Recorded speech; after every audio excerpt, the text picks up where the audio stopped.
సరే ఎమ్మెల్యే గారు కూడా ఇది కాన్ఫరెన్స్ లో కూడా అంటే బీఆర్ఎస్ పార్టీలను కొనసాగుతున్నా నేను బీఆర్ఎస్ పార్టీ అని చెప్పినట్టు కూడా నేను గమనించింది. సంతోషం నాయన, ఇప్పటికైనా ఏదైతుందో నువ్వు ఏ పార్టీలో ఉన్నావో నీకు గుర్తొచ్చినావు.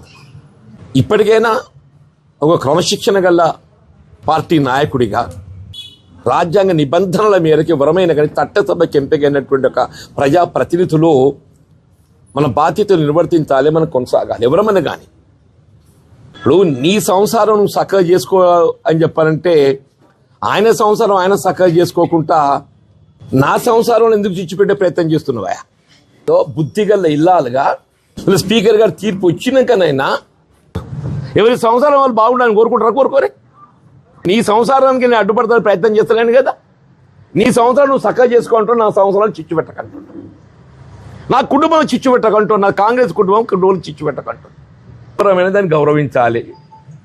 దాని భిన్నంగా ఉందనుకునే వాళ్ళు ఏదైతే దానికి ఉన్నటువంటి ఒక న్యాయ పరిశీలన ఏ విధంగా ఉంటుందో తెలిపి కట్టండి. నేనేమంటున్నా, ఇప్పుడు అది అమల్లో ఉంటుంది బాబు, అది న్యాయబద్ధంగా ఉందా ఏ విధంగా ఉందా కానీ బట్ ఇవాళ యాజ్ ఆన్ దిస్ డే అది ఇవాళ అమల్లో ఉంటుంది.